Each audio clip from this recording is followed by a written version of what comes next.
Il y a des silences qui sont plus violents que des coups. Il y a des absences qui prennent plus de place que n'importe quelle foule. Ce jour-là, alors que je montais les marches de l'estrade, le silence de ma famille hurlait dans mes oreilles, couvrant presque les applaudissements polis des 3000 inconnus qui m'entouraient.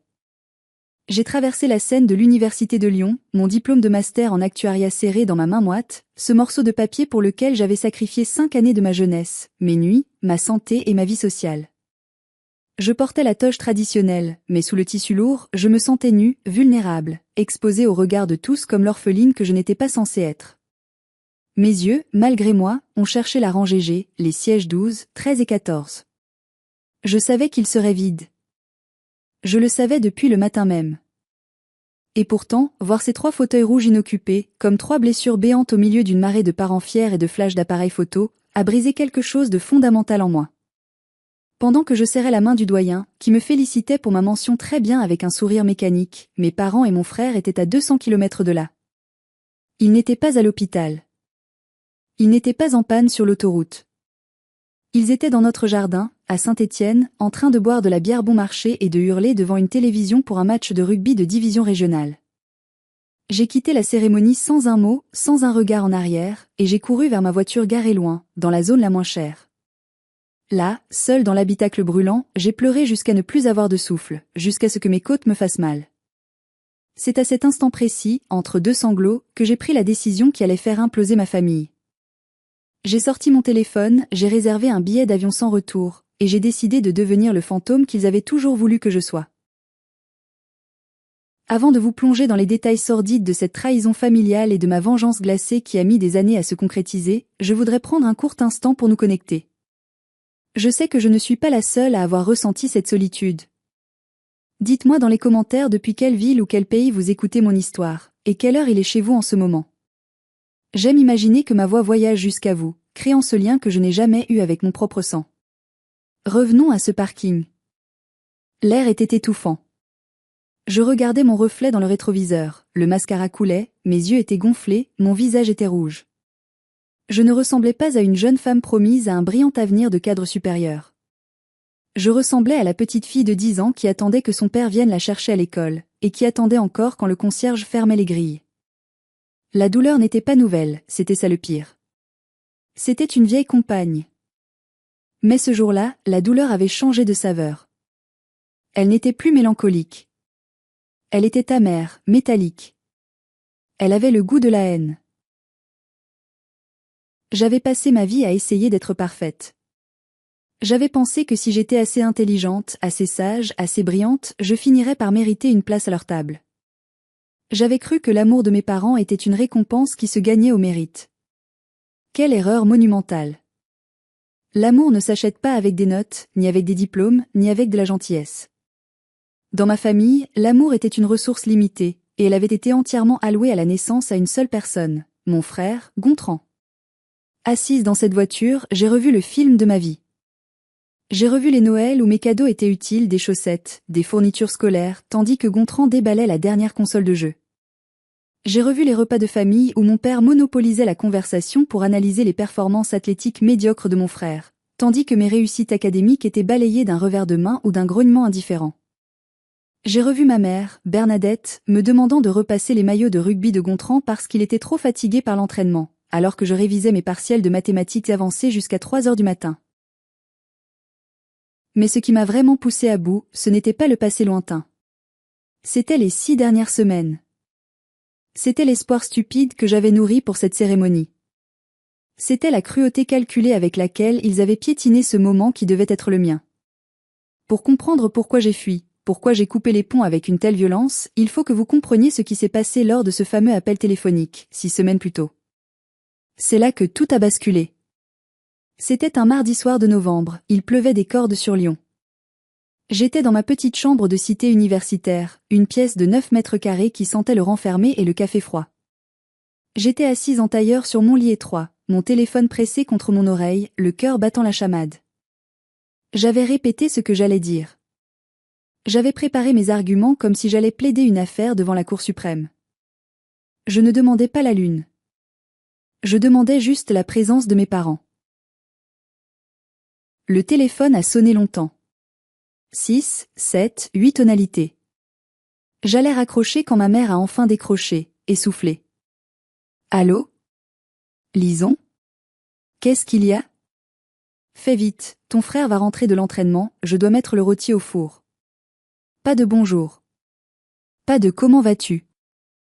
Juste l'urgence de servir Gontran.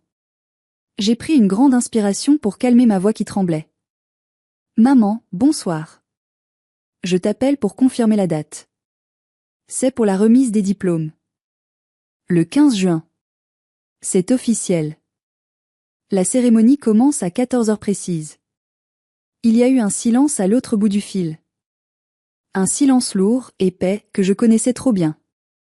C'était le silence de la recherche d'excuses. J'entendais en arrière-plan le son de la télévision, probablement une émission sportive que mon père, Hervé, regardait à plein volume. Le 15 juin, a répété ma mère lentement, comme si elle goûtait la date pour voir si elle était empoisonnée. Ah. C'est embêtant. Mon estomac s'est noué. Pourquoi c'est embêtant, maman? Je vous l'ai dit il y a 6 mois. C'est la fin de mon master. C'est important. Oui, oui, je sais que c'est important pour toi, a-t-elle répondu d'un ton qui disait exactement le contraire. Mais tu sais, le calendrier de la Ligue régionale est sorti hier. Le 15, c'est le week-end des demi-finales. Si l'équipe de Gontran se qualifie, et ils vont se qualifier, c'est sûr, le match sera ce dimanche-là. J'ai fermé les yeux. La colère montait, chaude et acide. Gontran jouait en division d'honneur. Ce n'était pas le top 14. Ce n'était pas l'équipe de France. C'était du rugby amateur de campagne. Maman, ai-je dit, en essayant de rester calme. Gontran joue tous les dimanches. C'est mon diplôme. C'est une fois dans ma vie. Je suis major de promotion. Je vais recevoir une médaille du recteur. J'ai entendu mon père grogner au loin. Ma mère a dû éloigner le téléphone un instant, puis elle est revenue. Ton père dit que tu ne dois pas être égoïste, Lison. C'est une année charnière pour ton frère. Il y a des rumeurs comme quoi un recruteur de la ville voisine pourrait venir. On ne peut pas le laisser tomber. Il a besoin de notre soutien psychologique. Toi, tu es forte, tu n'as besoin de personne pour aller chercher un papier sur une estrade. Un papier. 5 ans d'études complexes, de statistiques, de probabilités, de finances, réduit à un papier. Alors que Gontran, qui avait redoublé 2 fois sa terminale et travaillait à mi-temps comme manutentionnaire, quand il n'était pas blessé, était traité comme un athlète olympique. J'ai alors fait la chose la plus humiliante de ma vie. J'ai commencé à négocier. J'ai commencé à offrir de payer pour leur amour. Écoute, maman. Je sais que l'essence coûte cher. Je sais que l'hôtel c'est un budget. J'ai mis de l'argent de côté avec mes heures au bar. Je peux tout payer. Je vous paie le plein. Je vous réserve 2 chambres au Novotel, celui avec le bon petit déjeuner que papa aime. Vous n'aurez rien à sortir. Juste, venez. S'il vous plaît. Il y a eu un nouveau silence. J'ai cru un instant avoir gagné. J'ai cru que l'appât du gain, ou peut-être un reste d'instinct parental, allait fonctionner. Mon père a pris le combiné. Sa voix était rude, sans appel. Lison, arrête avec ton argent. Ce n'est pas une question de fric. Enfin, si, un peu, mais c'est surtout logistique. La voiture, on en a besoin pour transporter le matériel de l'équipe. Je suis responsable des ballons et des glacières cette année. Je ne peux pas laisser les gars en plan pour monter à Lyon te voir porter un chapeau carré ridicule. Et puis, honnêtement, tu préfères vraiment qu'on vienne s'ennuyer 3 heures dans une salle surchauffée alors que ton frère joue le match de sa vie? Ce ne serait pas sincère. Le match de sa vie. Il avait dit ça pour chaque match depuis que Gontran avait 6 ans. Mais papa, c'est moi. C'est ta fille. On verra, a-t-il coupé sèchement. Si Gontran est éliminé avant, on viendra. Mais ne compte pas trop dessus. Allez, je te laisse, le petit arrive, il a faim. Il a raccroché. Juste comme ça. Le clic final a résonné comme un coup de feu dans ma chambre silencieuse. Je suis resté immobile, le téléphone toujours collé à mon oreille, incapable de bouger. Je venais de comprendre, pour la première fois de manière indéniable, que je n'étais pas une priorité. Je n'étais même pas une option. J'étais une nuisance logistique. Cette nuit-là, je n'ai pas dormi. J'ai regardé le plafond fissuré de ma chambre et j'ai réalisé que toute ma vie, j'avais été en compétition avec quelqu'un qui ne savait même pas qu'il y avait une course, parce qu'il avait déjà gagné la médaille d'or à la naissance simplement en étant un garçon turbulent. Pour que vous compreniez l'ampleur de ce rejet, il faut remonter plus loin. Ce n'était pas un accident isolé. C'était l'aboutissement de 22 ans de conditionnement. J'ai grandi à Saint-Étienne, une ville ouvrière, dure, fière, où le sport est une religion. Dans la famille Dubois, il y avait 2 enfants, mais il n'y avait qu'une seule personne qui comptait. Gontran est né 2 ans après moi. Dès son premier cri, il a pris toute la place. Il était un bébé difficile, colérique, exigeant.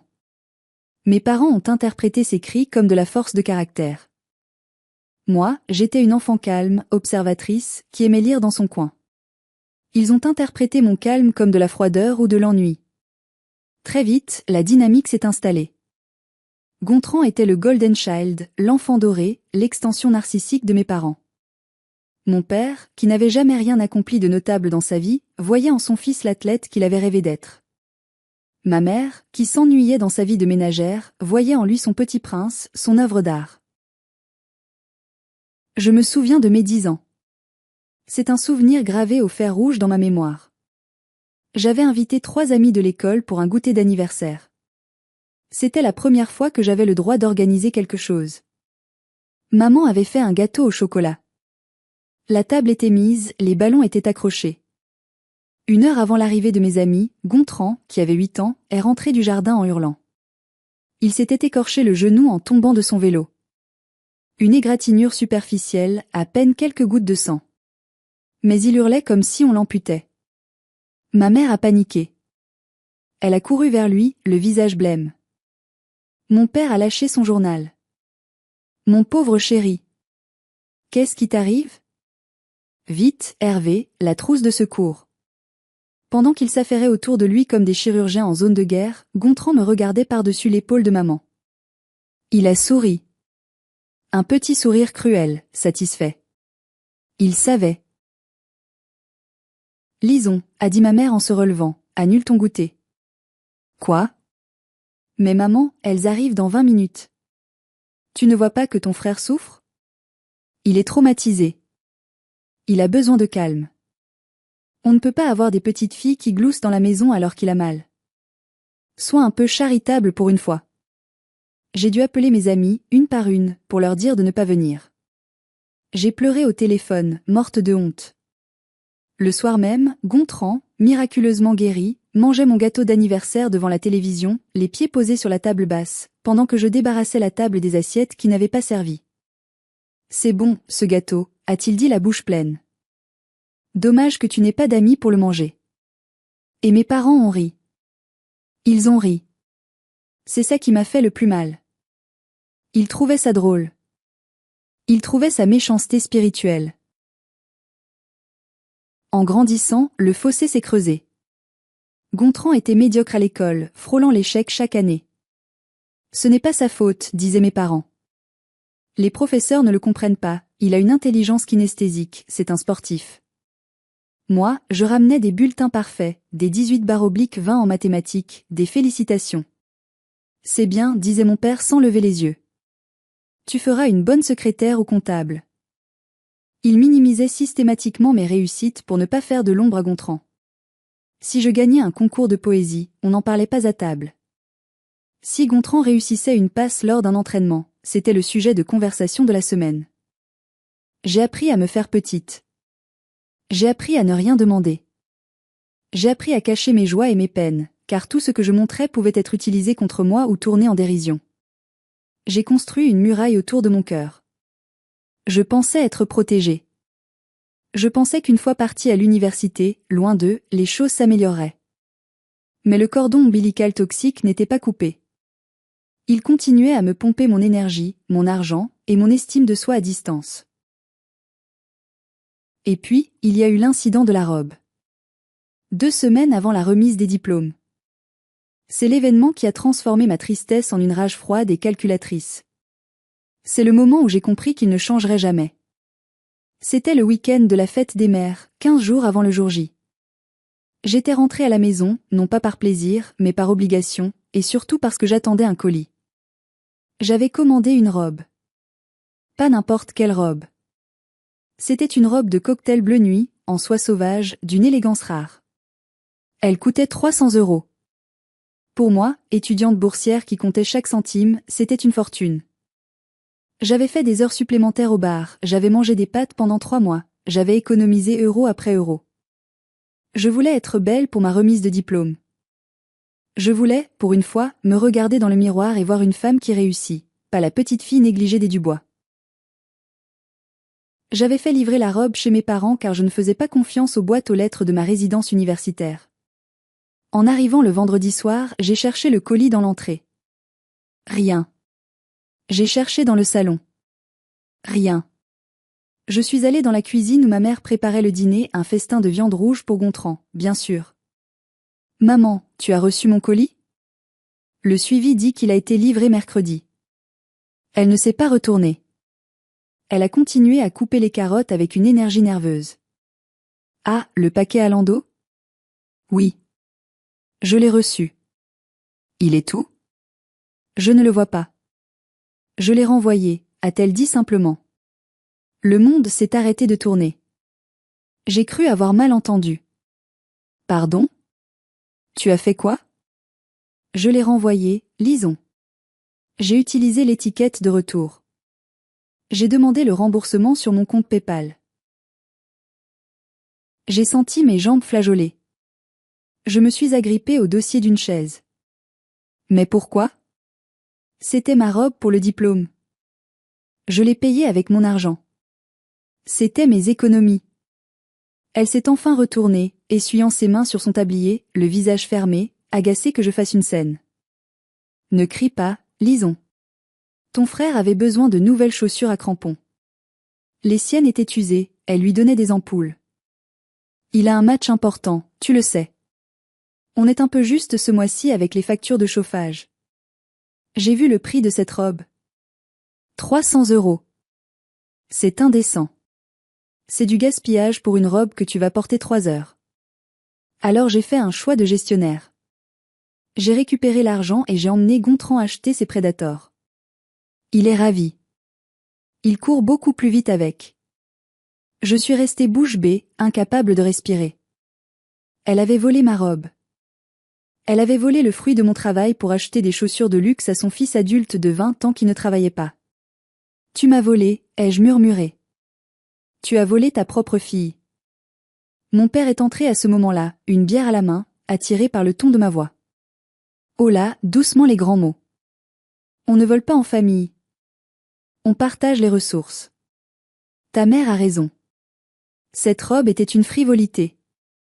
Les chaussures de ton frère, c'est un investissement pour son avenir.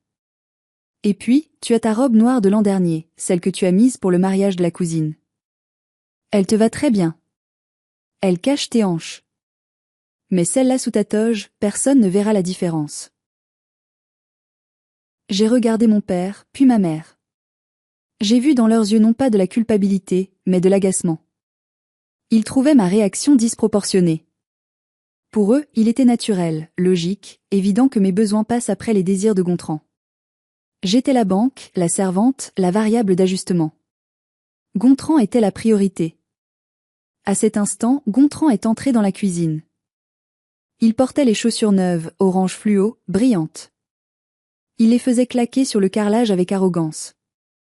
Elles sont top, maman. Merci. Salut Lison. T'as vu? C'est de la balle ces pompes. Il savait.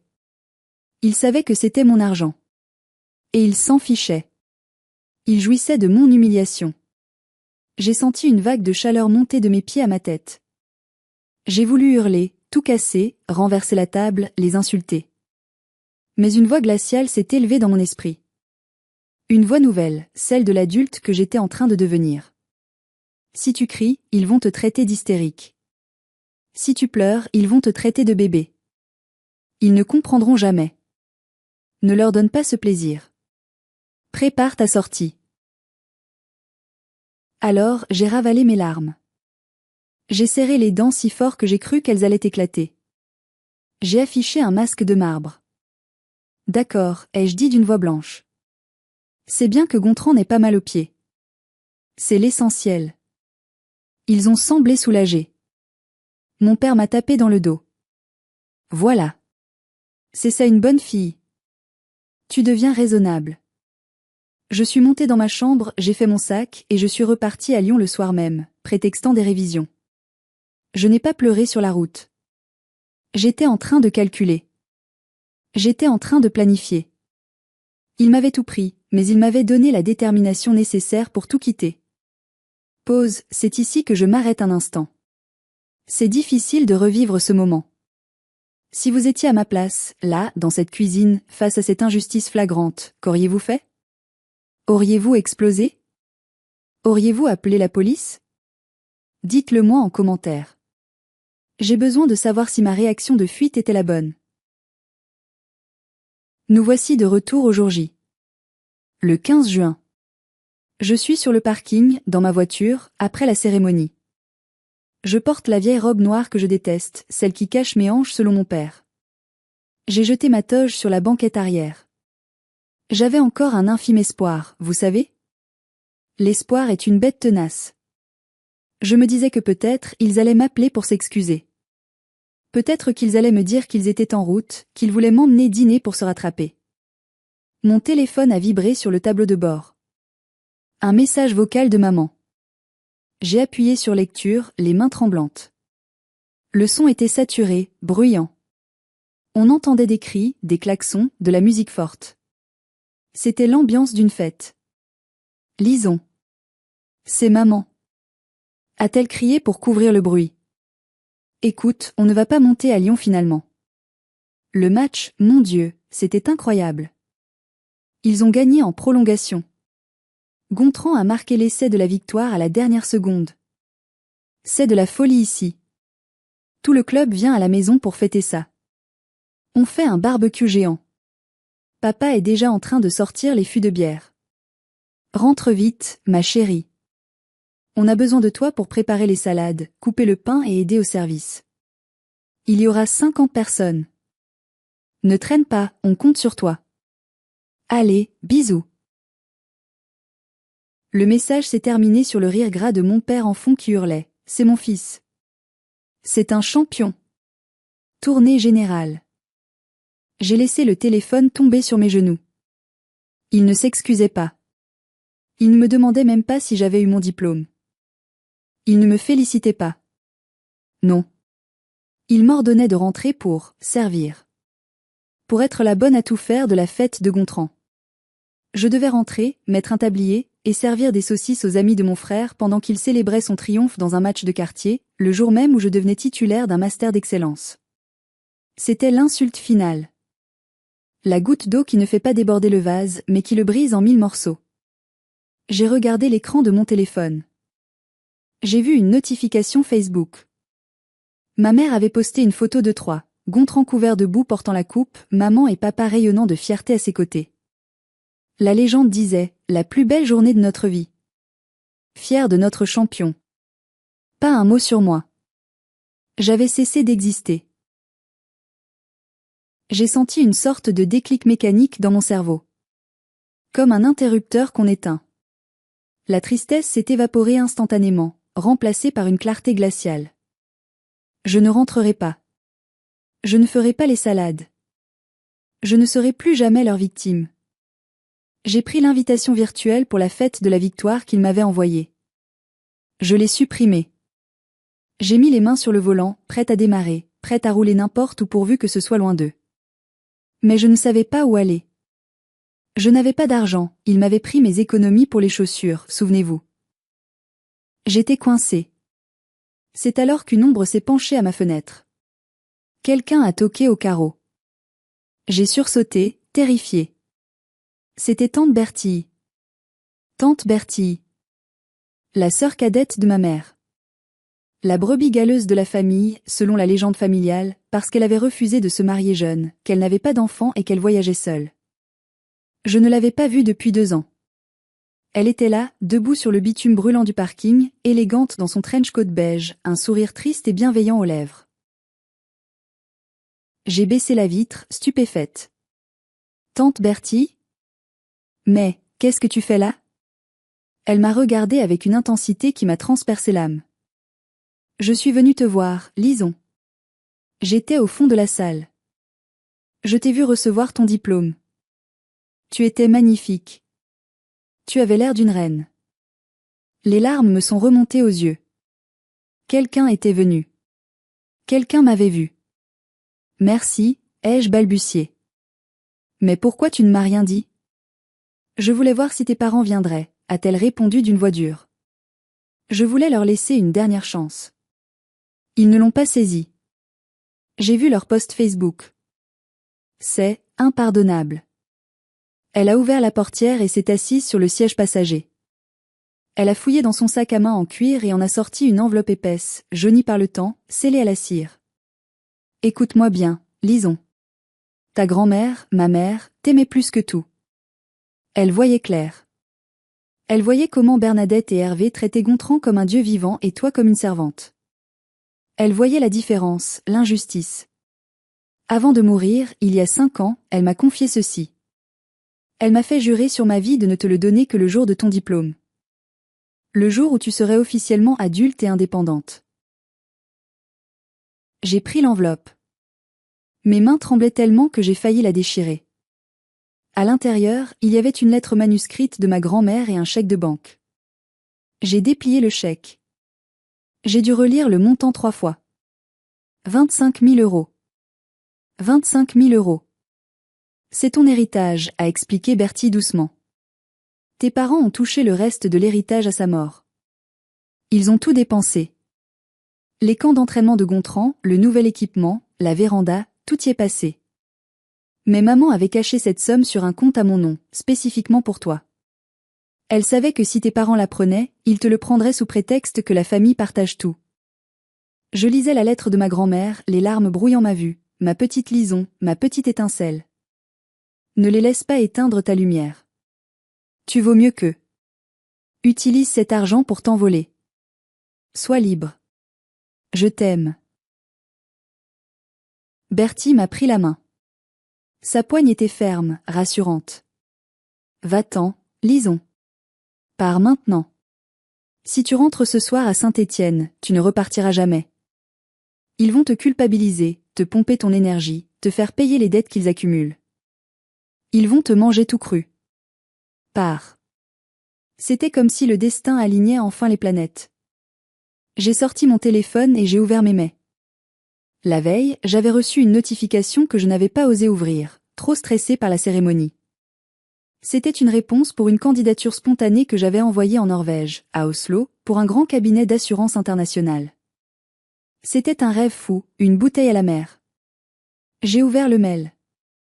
Mademoiselle Dubois, nous sommes impressionnés par votre profil et vos résultats académiques. Nous vous offrons un poste d'actuaire junior, début immédiat. Salaire compétitif, logement de fonction fourni pour le premier mois pour faciliter votre installation. J'ai regardé Bertille, puis le chèque, puis le mail.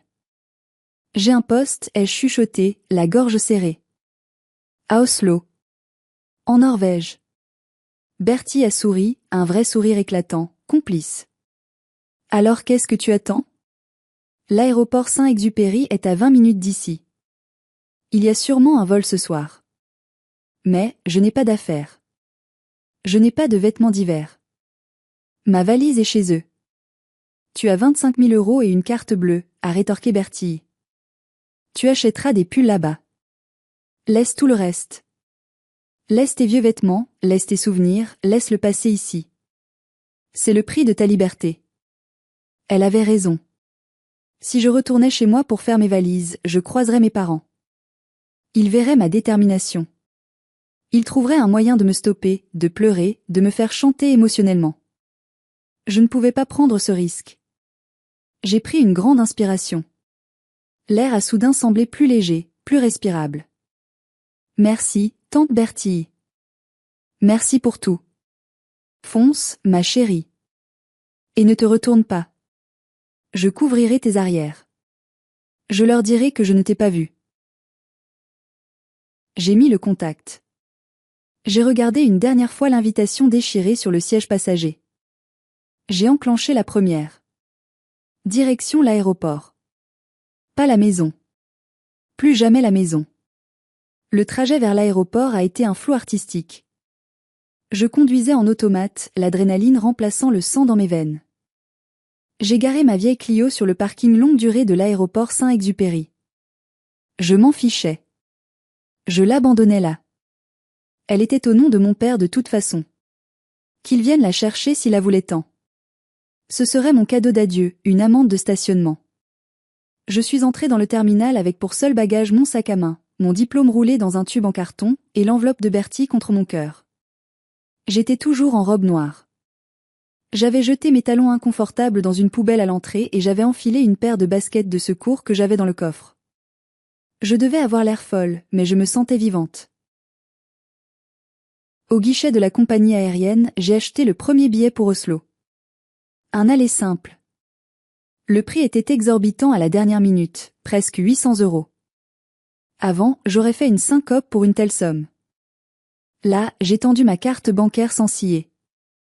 J'avais les moyens maintenant. J'avais le pouvoir. En attendant l'embarquement, assise sur un siège en métal froid face aux pistes, j'ai posé mon téléphone sur la table. Il n'arrêtait pas de vibrer et de s'allumer.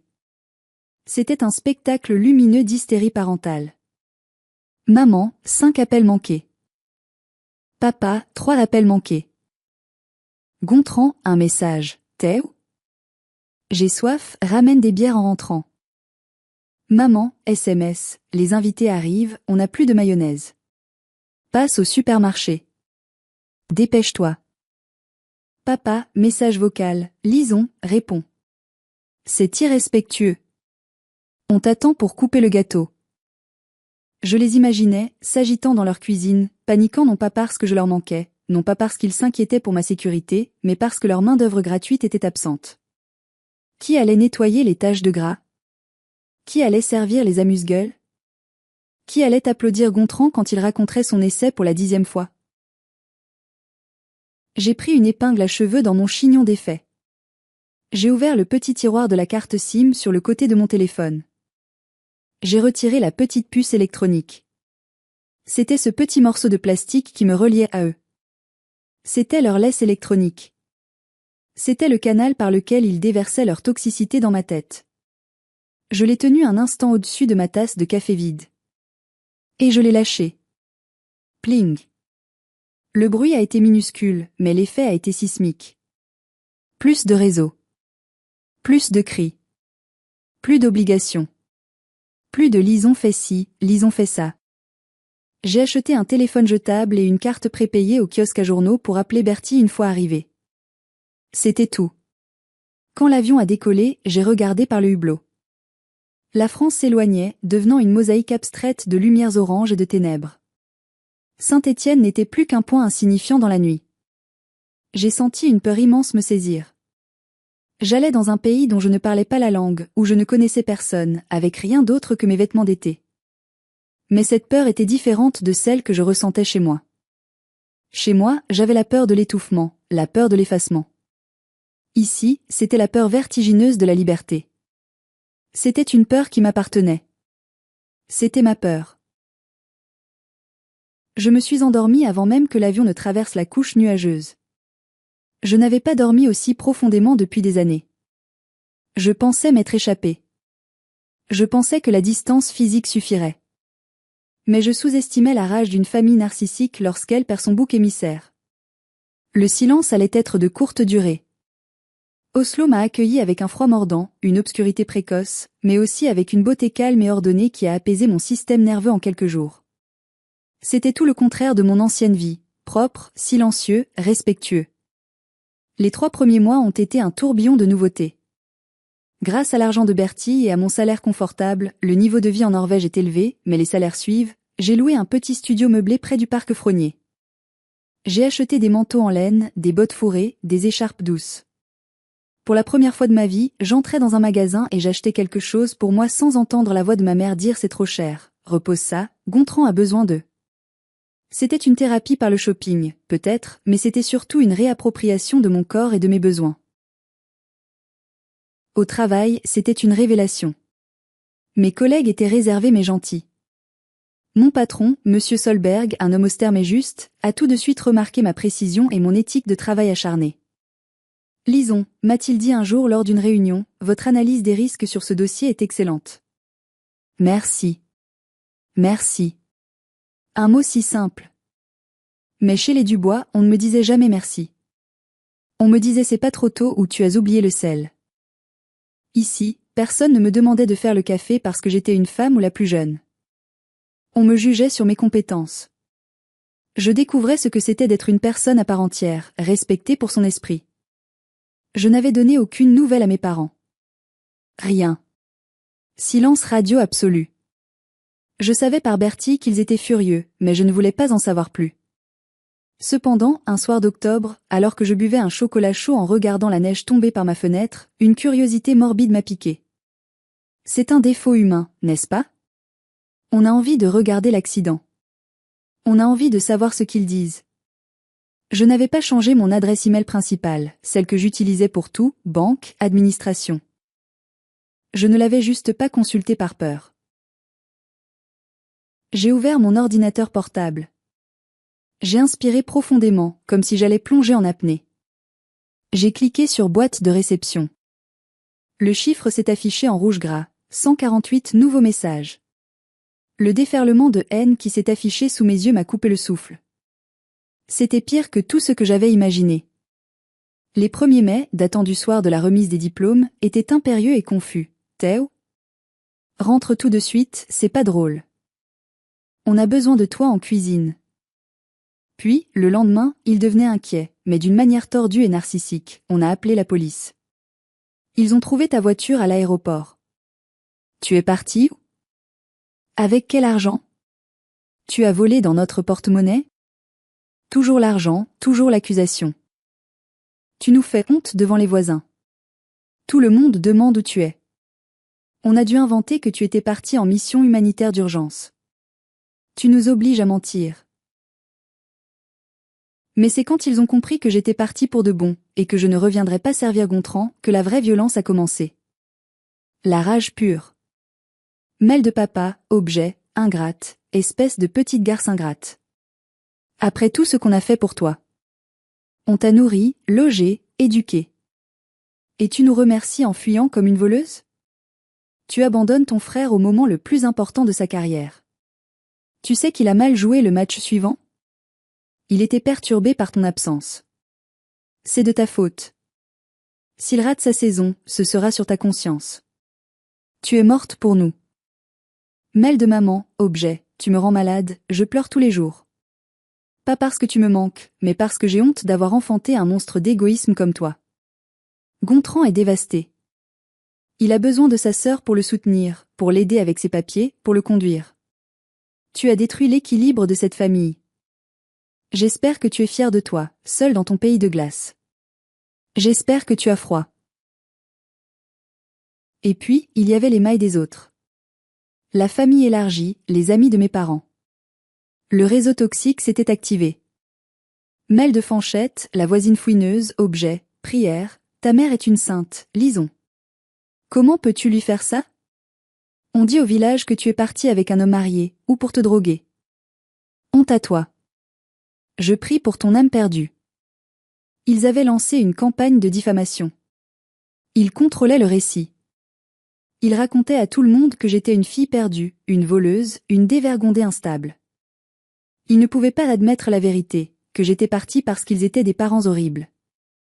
Alors ils inventaient une histoire où j'étais la méchante et eux les pauvres victimes martyrs. J'ai pleuré devant mon écran. Oui. Mais pas de tristesse. De rage. Une rage incandescente. Ils ne me lâcheraient jamais. Même à 2000 kilomètres, ils essayaient de me salir, de me contrôler par la culpabilité. J'ai failli répondre. J'ai failli écrire un pavé de 10 pages pour me justifier, pour rétablir la vérité, pour leur cracher ma haine. J'avais les doigts sur le clavier. Mais je me suis souvenu des mots de Bertille, ne te retourne pas. Répondre, c'était entrer dans leur jeu. C'était leur donner de la nourriture narcissique. C'était leur montrer qu'ils m'atteignaient encore. Le silence est la seule arme qui blesse un narcissique, car il nie son existence. Alors, j'ai fait la chose la plus difficile et la plus saine. J'ai sélectionné tous les messages. J'ai cliqué sur tout marqué comme spam. Et j'ai créé une règle de filtrage. Tout mail contenant le nom du bois allait directement à la poubelle. C'était une petite victoire.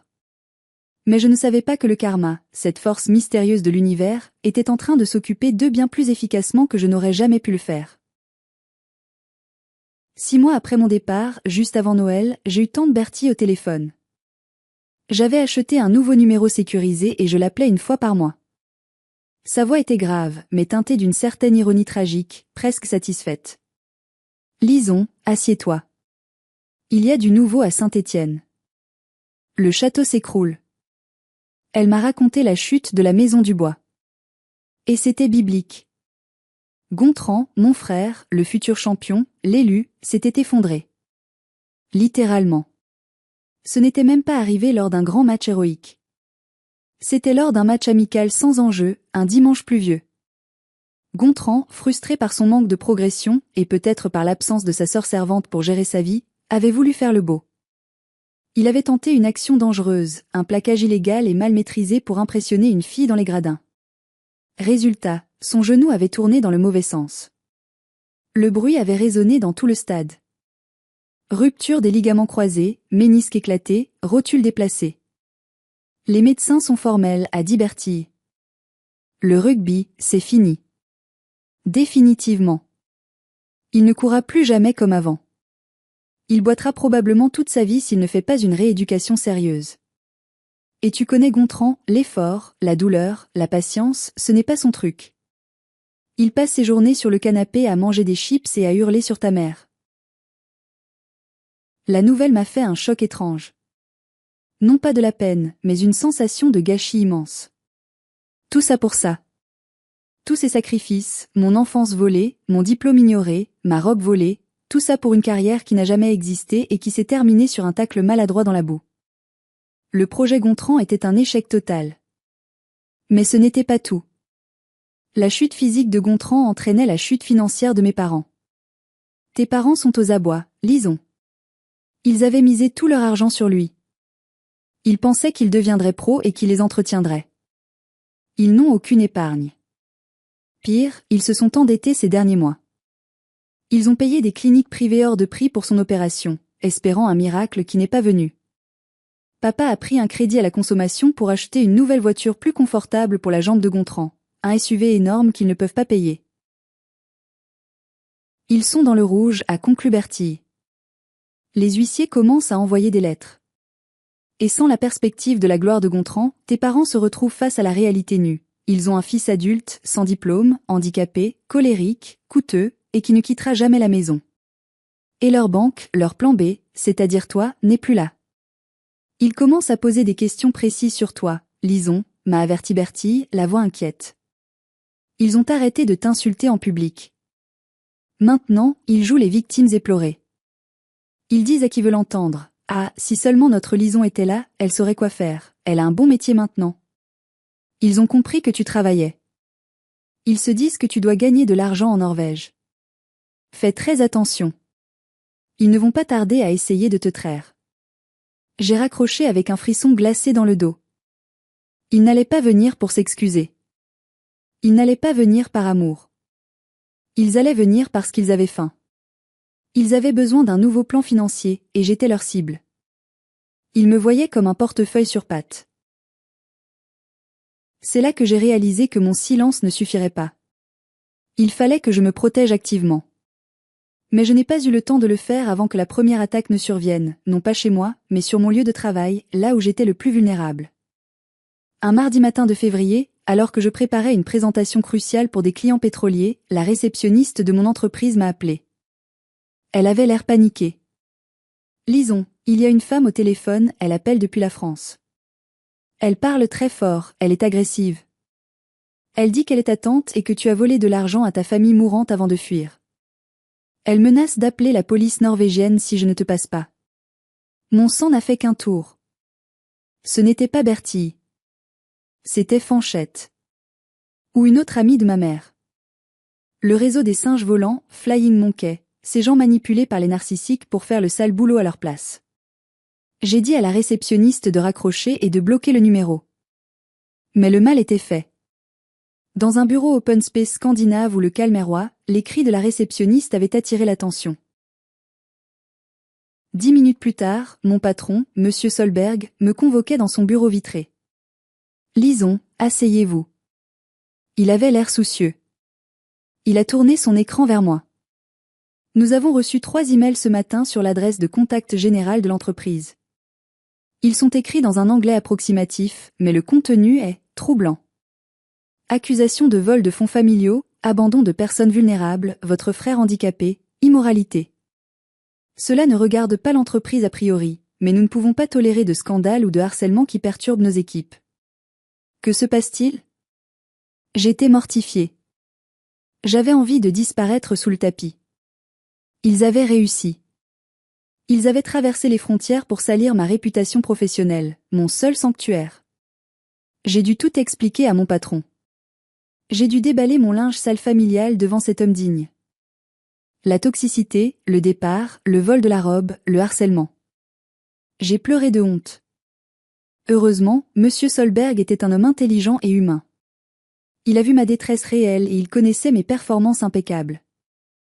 Je vous crois, Lison, a-t-il dit en me tendant un mouchoir. Ces gens semblent déséquilibrés. Mais vous ne pouvez pas laisser faire ça. Pour votre sécurité et pour la sérénité de l'entreprise, vous devez régler ça. Fermement. Si vous avez besoin d'un avocat, nous en avons de très bons. C'était le signal. Je ne pouvais plus être passive. Être passive, c'était être complice. J'ai contacté Maître Vianney, un avocat français spécialisé dans les affaires familiales, que Bertie m'avait recommandé en urgence. Je lui ai tout envoyé, les mets d'insultes, les preuves des appels à mon travail, le récit du vol de ma robe, les témoignages de Bertie sur la diffamation au village.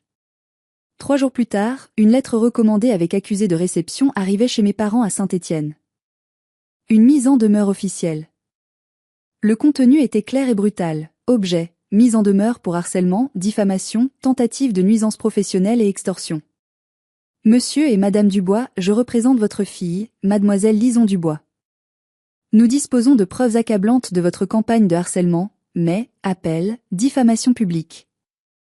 Sachez que tout contact futur avec Mademoiselle Dubois, directement ou par tiers interposé, ou toute tentative de contacter son employeur, entraînera le dépôt immédiat d'une plainte au pénal en France et en Norvège. Par ailleurs, Mademoiselle Dubois ne vous doit rien. Aucune obligation alimentaire ne peut être exigée compte tenu des violences psychologiques documentées. Gouvernez-vous en conséquence. Maître Vianney m'a raconté la suite. Ma mère l'avait appelé, hurlant au scandale, disant qu'une fille ne pouvait pas attaquer ses parents, que c'était contre nature, que la Bible disait d'honorer ses parents. Il lui a répondu avec un calme olympien. « Madame, le respect se mérite. Votre fille est une adulte autonome. Vous n'avez aucun droit sur elle. Si vous continuez, vous finirez devant un juge et vous perdrez. Et ça vous coûtera très cher. » Le mot cher a dû faire mouche. Le silence est revenu. Un silence forcé, contraint par la peur de la loi et du portefeuille. Pendant 2 ans, j'ai pu respirer. J'ai rencontré Eric, un architecte norvégien merveilleux, doux, qui m'aimait pour moi et pas pour ce que je pouvais faire pour lui. J'ai été promue. J'ai commencé à guérir. Je pensais que c'était fini. Je pensais que la menace légale les avait calmés pour toujours. Mais j'avais oublié une chose, la désespérance financière fait faire des choses folles aux gens. Et mes parents avaient gardé une dernière carte dans leur manche, l'audace absolue de la bêtise. C'était il y a une semaine. 2 ans et demi après mon départ. Il faisait nuit à 15 heures à Oslo, une tempête de neige faisait rage dehors. Je descendais dans le hall de mon immeuble de bureau, une tour de verre et d'acier, pour aller déjeuner tardivement avec Eric qui venait me chercher. L'ascenseur s'est ouvert. Et là, je les ai vus. C'était comme une hallucination. Comme un cauchemar qui prend vie. Ils étaient là, assis sur les canapés en cuir design du lobby, détonnant complètement avec le décor scandinave épuré et les hommes d'affaires en costume. Mon père avait vieilli de 10 ans.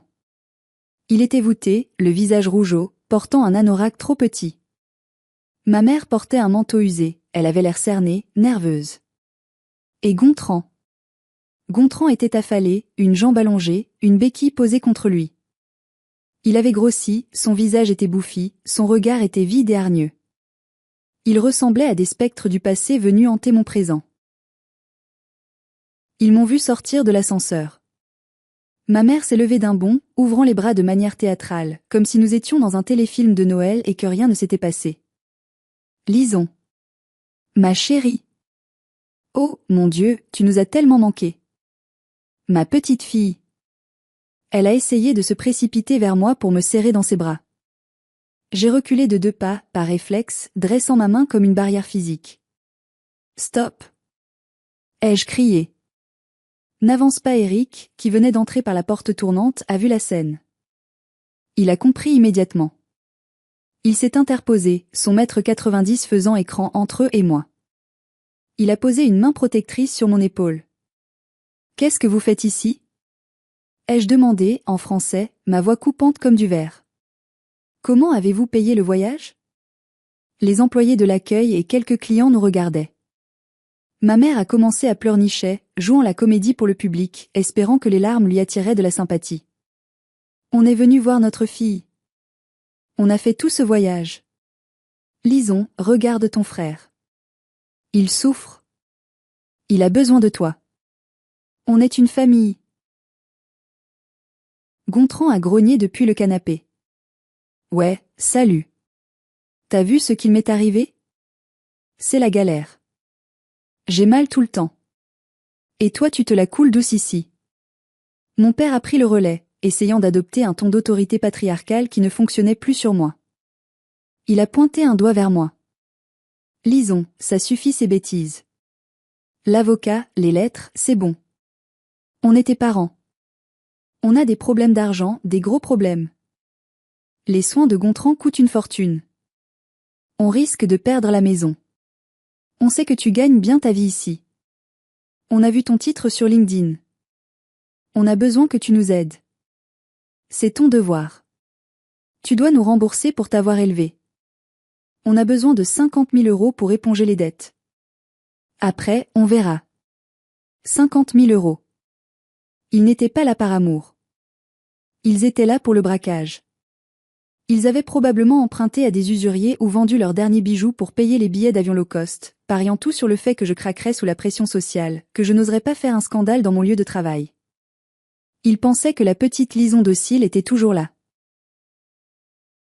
J'ai senti un calme absolu m'envahir. Plus de peur. Plus de tristesse. Juste une clarté limpide. J'ai regardé ces 3 étrangers. Je n'ai rien ressenti. Le lien était mort. J'ai fouillé dans mon sac à main. J'ai sorti un petit carnet et un stylo Mont Blanc que je m'étais offert. Vous voulez parler d'argent?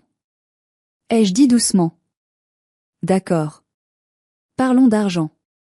Puisque pour vous, tout est une transaction. J'ai écrit rapidement sur une page blanche, ma main ferme. Robe de diplôme volée, 300 €. Intérêt composé sur 2 ans, 50 €.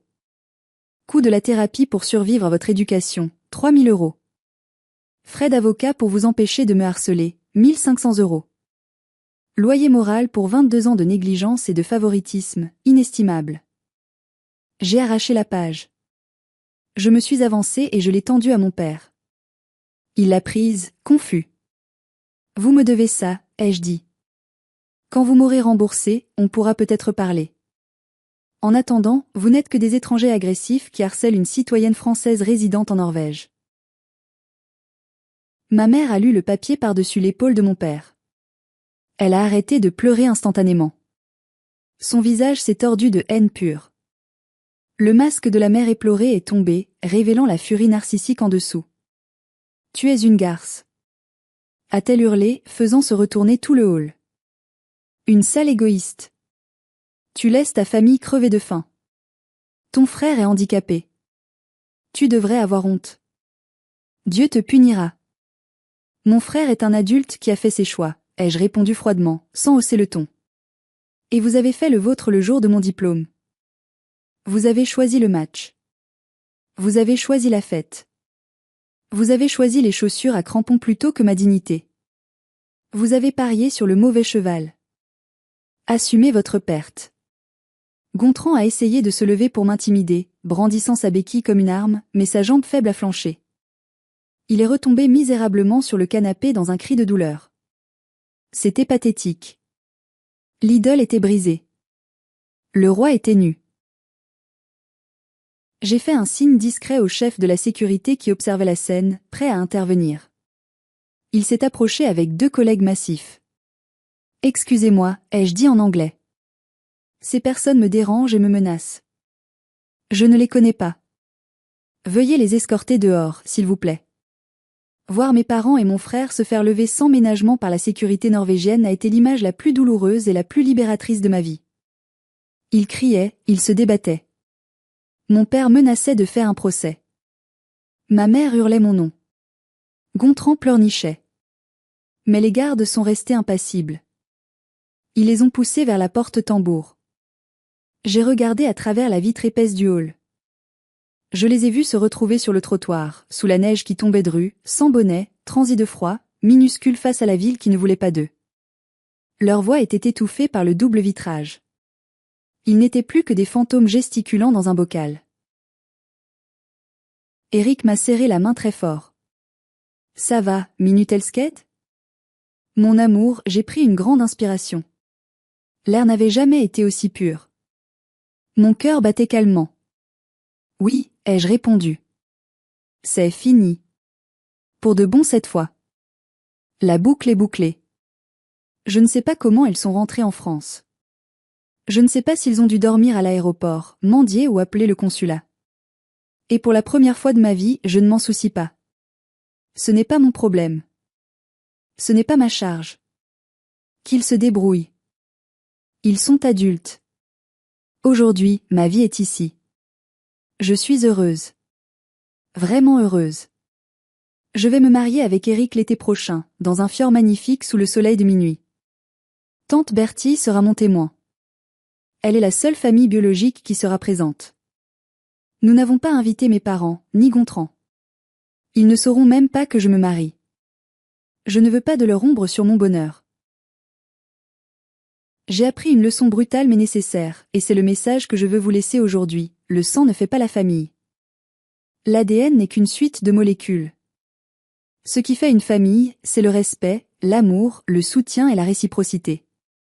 Mes parents ont joué à un jeu dangereux en misant tout sur un seul enfant et en traitant l'autre comme une roue de secours, une assurance vie. Ils ont perdu. Ils ont tout perdu. Ils ont perdu leur star à cause d'une blessure stupide, et ils ont perdu leur roue de secours à cause de leur mépris constant. Ils sont seuls maintenant, avec leurs dettes, leur amertume et leur fils raté, dans cette maison de Saint-Étienne qui doit sentir le renfermé et le regret, remplie de trophées en plastique qui prennent la poussière. Quant à moi, je garde toujours le billet d'avion de mon vol aller simple. Je l'ai encadré. Il est posé sur mon bureau, à côté de la photo d'Éric et moi. Ce n'est pas un souvenir de fuite. C'est mon trophée à moi. C'est la médaille d'or de ma survie. C'est la preuve que j'ai eu le courage, un jour de juin, sur un parking brûlant, de me choisir moi-même quand personne d'autre ne le faisait. Merci de m'avoir écouté jusqu'au bout. C'était l'histoire la plus difficile que j'ai jamais eu à raconter, mais aussi la plus nécessaire. Si mon histoire a résonné en vous, si vous aussi vous avez dû couper les ponts pour sauver votre peau, s'il vous plaît, mettez un j'aime à cette vidéo. C'est important pour que d'autres victimes sachent qu'elles ne sont pas seules. Partagez cette histoire avec quelqu'un qui a besoin de courage pour dire non. Et surtout, abonnez-vous à la chaîne pour ne pas manquer les prochaines histoires de résilience. N'oubliez jamais, vous n'êtes pas obligé de vous immoler par le feu pour garder les autres au chaud. Vous avez le droit d'exister pour vous. Prenez soin de vous. Au revoir.